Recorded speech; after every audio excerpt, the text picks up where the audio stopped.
Welcome to another video here on the Giant Take Podcast YouTube channel. Today we're going to be talking about the top quarterbacks in the 2022 NFL draft class. This was Alex's idea. So I'm Josh, by the way. This is my co-host Alex's idea. So I'm going to basically give it to him to take it away. So Alex, go ahead. So we're going to be looking into this QB class. We have kind of the main six guys here today. If you're thinking about the main quarterbacks in this class, these are the guys you think about. So we're going to start from the bottom and we'll make it to our QB1 at the end of the video. So for QB6, we have Sam Howell out of UNC. He's a junior, started since his freshman year, 6'1", 220, and he's an interesting prospect. So Howell, he has a strong arm. He's got solid mobility as well, and he probably has one of the better pocket presences out of any of these QBs. And he definitely makes some impressive throws. This season has been a struggle compared to some of the other seasons that he's had in the past. Josh will mention that when he gets to the stats a bit later. But he evades pressure well. He makes some outstanding throws. It's just really the consistency for Howell that lets him down. And when you're looking at some of his issues, he's undersized a bit. His pre-snap recognition's not great, and sometimes he just doesn't make the right decisions. Instead of throwing the ball out of bounds, he tries to make a throw that he can't do. And sometimes I feel like his deep ball accuracy, general accuracy, is poor as well. He misses a lot of wide open receivers, and that's certainly a problem for Sam Howell. So he's our QB6 here at the bottom of the list.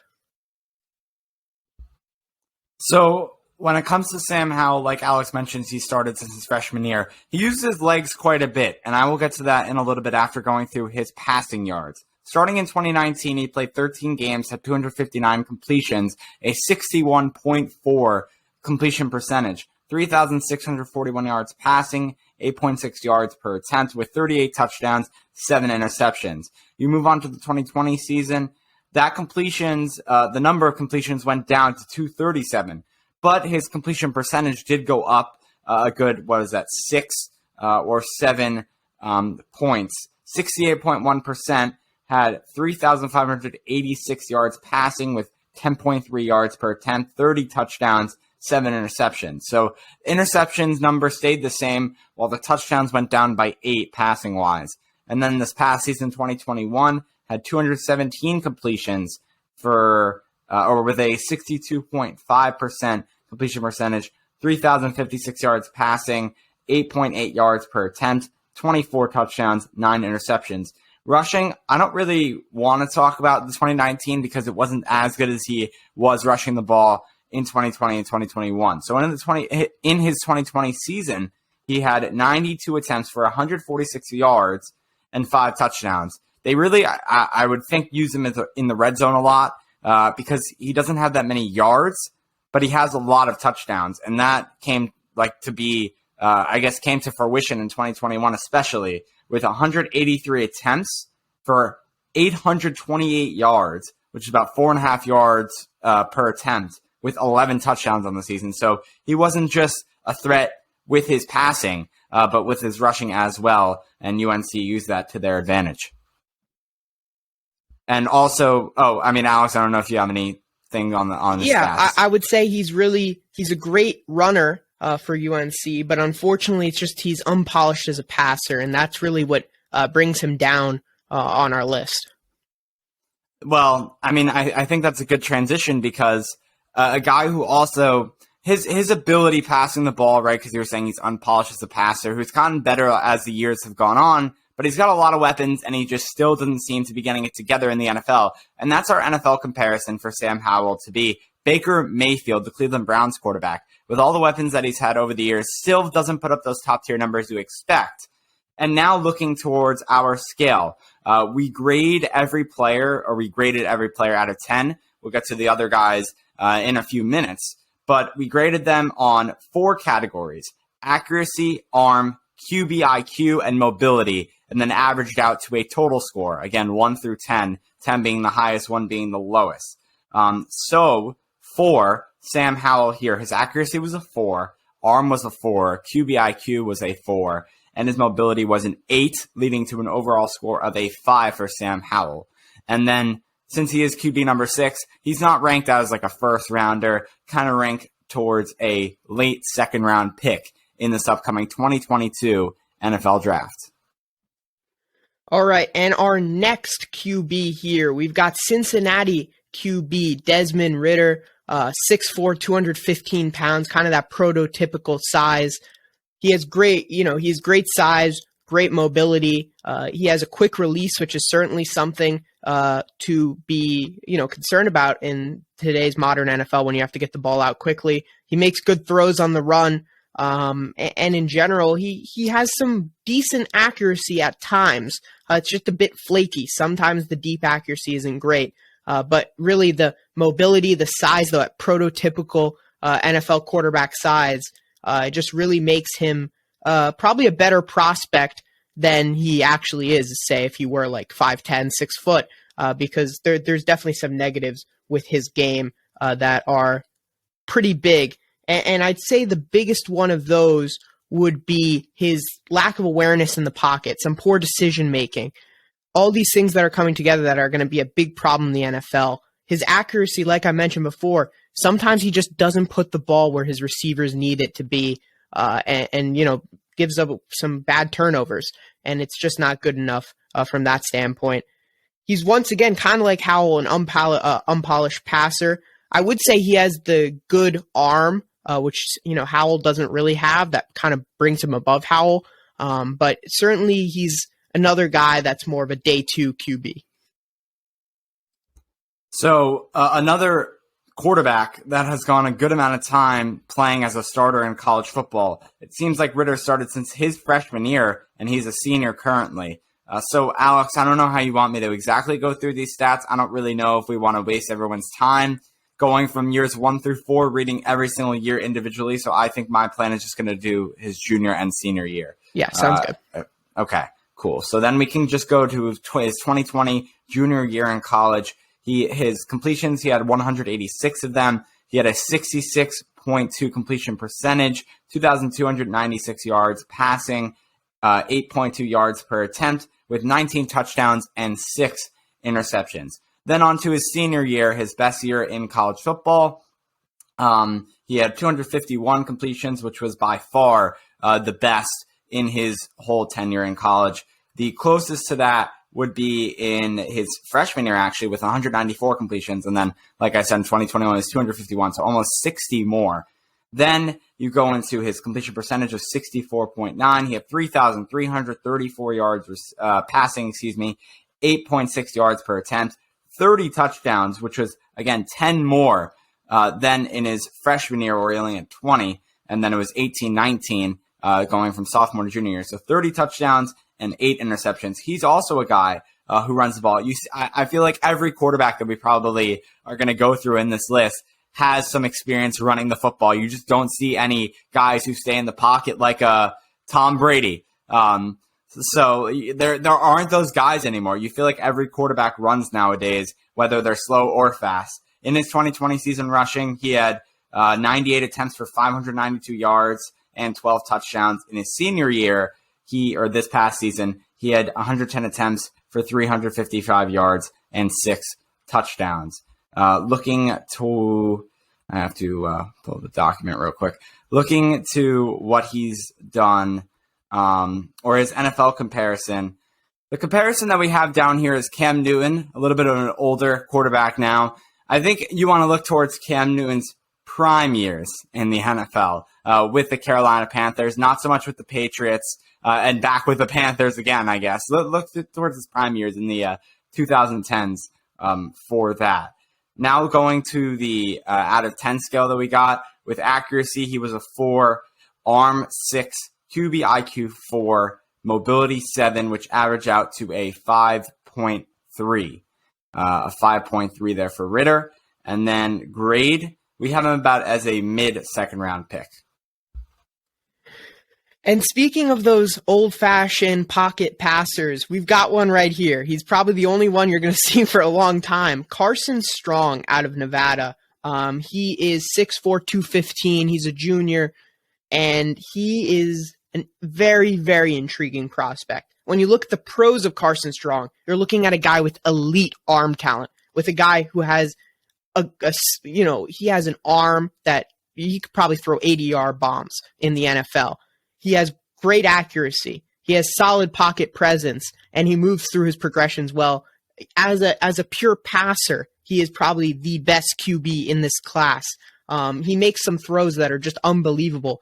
NFL caliber throws that some of these other prospects just do not make. In the red zone, he's just extremely efficient, and that arm talent is truly something that is kind of brings him up this list, because if it wasn't for that, we'll get to his cons in a second, but he's truly a very good player. There is some concerns.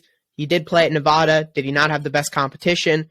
Didn't have the best weapons either, but certainly for someone who we'll get to in a second is not very good mobily, he is able to move around in the pocket decently well, and he has good footwork, which certainly helps when you're not the most mobile. But the con here, obviously, I was hinting at it the whole time. He is less mobile than Big Ben. This guy just cannot run for his life. It'll be interesting to see what he does at the combine. He probably is going to run upwards of 5'2", 5'3", something like that, because this guy just cannot move. And because of that, he gets in some ugly situations, whether that be sacks, fumbles, etc., trying to, get out of pressure.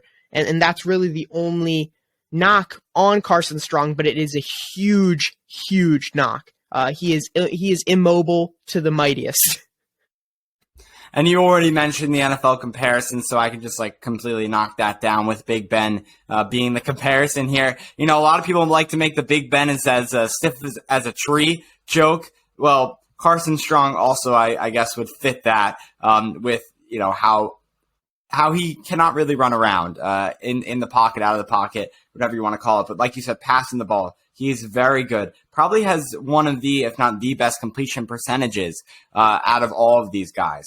So he didn't start his freshman year, but his I guess I can run through his he doubled up freshman year, so then I'll do his sophomore and junior year here. He had 249 completions, 70.1% completion percentage, 2,858 yards passing, 8.1 yards per attempt, 27 touchdowns, 4 interceptions. And then in the 2021 season, this past season, 367 completions, 70.2% completion percentage, 4,186 passing yards, 8 yards per attempt, and then 36 to 8 touchdown to interception ratio. And rushing the ball, Alex, this guy, this isn't a missed stat. Off of Sports Reference, both all years, his second freshman year, sophomore, and junior year, he's negative rushing yards. Negative. This year, 51 attempts for negative 208 yards. To average out for negative 4.1 yards per attempt, which is something interesting. You don't really say that for any position anywhere. Yeah, well, college football also they count the sacks as attempts, right? So that's what it is. He doesn't get, but certainly his rushing ability does not cancel out the sacks. Exactly. So that's going to lead to his total when it comes to mobility. Just a little hint to that. So let's go through the categories. Accuracy 7.5, arm a 9, QB IQ 6.5, and then there you go. I gave you the hint. Mobility is a nice 1 out of 10, which is going to lead to a total of 6 out of 10 for Carson Strong, our QB4 in this list. If it wasn't for his lack of mobility, he would most likely be an early first-round prospect, even if he had average mobility. But because of his lack of mobility, we have him as a late first-round prospect. But certainly someone that a team may take a flyer on come April. Next, we have Matt Corral out of Ole Miss, a junior, 6 foot, 200 pounds. He's a very interesting prospect. Most of the time, he's using that RPO game that Ole Miss runs so successfully. He definitely does have solid arm talent. He's mostly accurate, and he obviously has great athleticism and gets the ball out quickly, which are all things that you want to see out of a future NFL quarterback. He evades pressure nicely, and he makes some very impressive throws, just like the next guy on our list. But, there's certainly some issues with Corral. He is very first read dependent. He does have some poor pocket awareness, and he is a bit slightly undersized. We've seen NFL quarterbacks that are undersized that are able to be successful at the next level, so I'm not too concerned about that. But he certainly struggles with his first read. If his first read isn't open, he often starts scrambling, missing open receivers, kind of begins to panic. He has a solid floor, but he doesn't have the physical traits like some of the other players that we have on this list, most notably the next person on this list, to have a higher ceiling. But he certainly has a solid floor in this 2022 class. Let's hope you don't allude to the guy that's next on this list one more time here, Alex. Yeah, so our QB3, Matt Corral, passing. I'll go through his sophomore and junior year stats. In junior year 2020 season, 231 completions, 70.9 completion percentage, 3,337 passing yards, 3,337, passing yards, and 10.2 yards per attempt, 29 touchdowns, 14 interceptions. In 2021, this past season, 260 completions for 3,343 passing yards. That was 8.7 yards per attempt. And then touchdowns, 20-5, touchdown to interception ratio. So down 9 touchdowns, but down interceptions as well. I do want to mention rushing. When this guy does take off, I know you were saying like when he does scramble, when he's getting, kind of pressured, to say the least. When he takes off, though, he can make defenders miss left and right. I remember watching some tape on this guy, Matt Corral. He took off for, I think it was a 60-yard touchdown at one point. I think it was this past season. So on his feet, he is pretty good most of the time. In his junior year rushing, he had 112 attempts for 506 yards and 4 touchdowns. This past season, 152 attempts for not that many more yards, only 100 more. 614 yards rushing, but 11 touchdowns compared to the 4 from the 2020 season. So something to think about as well. He can get you some touchdowns rushing the ball, just like passing. Yeah, for sure. He's definitely very flexible. He is very dependent on that RPO scheme for sure, though. So that is something to be concerned about when you're moving to the NFL level, when that isn't so much the case. And Ole Miss in their playbook, They have those run pass options a lot of the time. They definitely had designed runs for Corral to show his speed, and he was able to take advantage of it. His NFL comparison, I remember us talking about this, Alex, when we were actually doing research on Corral. You are very strong in this comparison to Zach Wilson, and I definitely see it too. The deep balls that this guy throws, very similar to what we saw this past season. I want to say rookie year for Zach Wilson, right? I think this was rookie first year. It feels like it's the second year for some reason. I know. I guess the draft felt so long ago. But yeah, Wilson, the deep throws that he threw this past season, there weren't many with the Jets as their receivers aren't great. But when he has gotten rid of the ball, you kind of see the comparisons with Corral there. Going to, the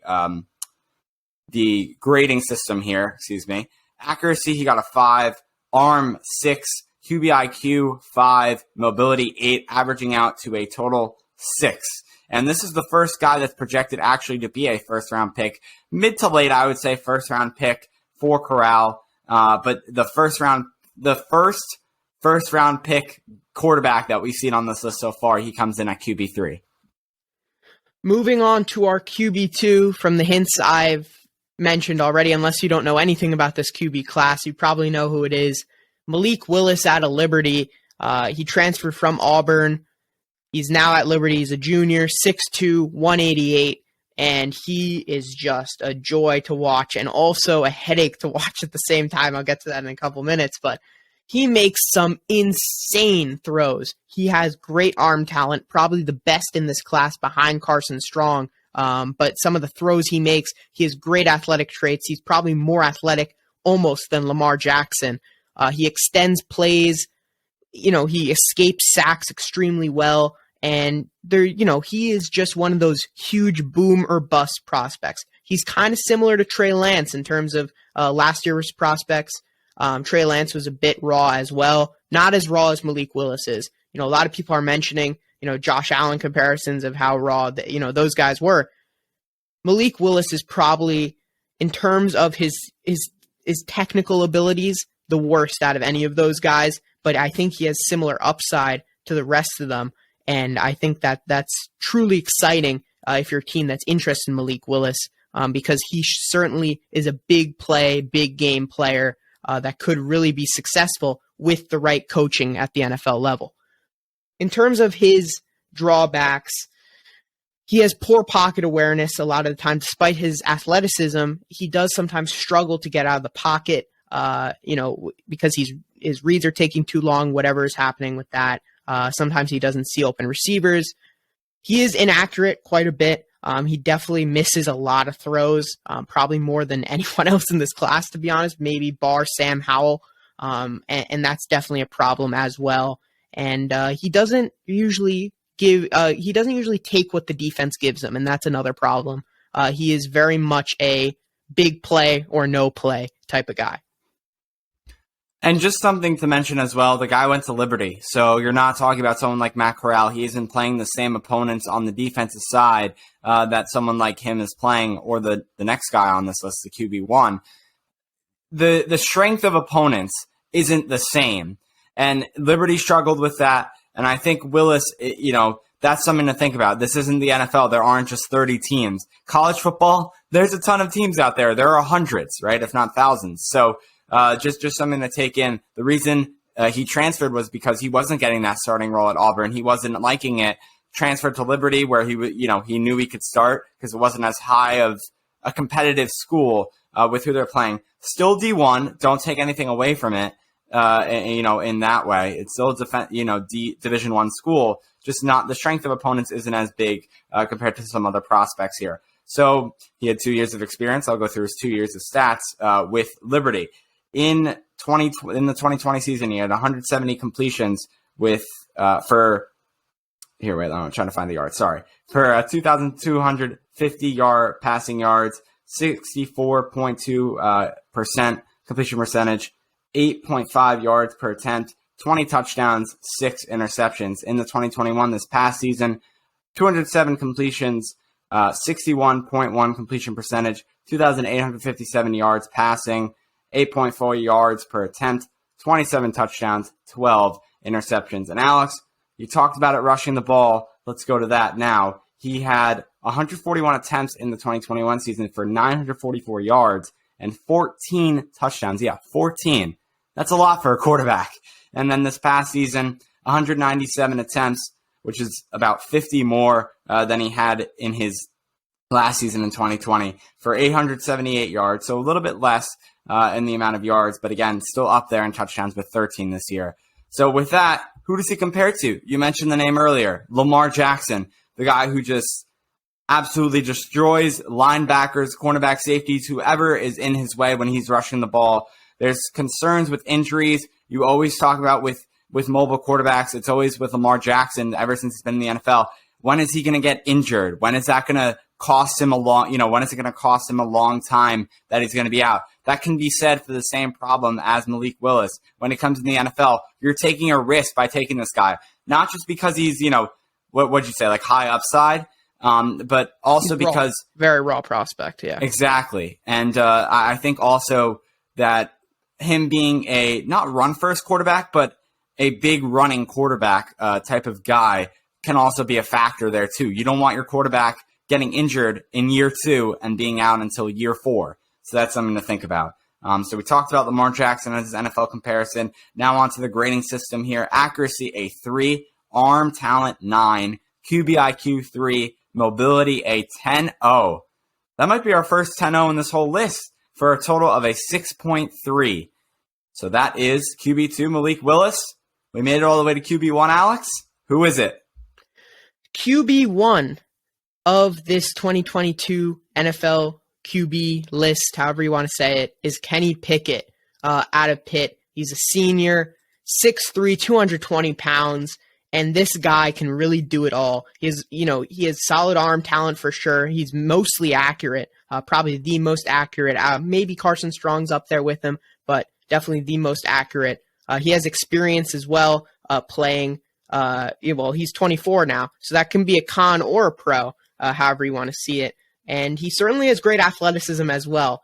And, he's able to move around the pocket. He's able to escape the pocket. And obviously he's had some of those infamous plays like the fake knee slide or whatever you wanted to call it against, I believe it was Wake Forest, where he ran it all the way to the house.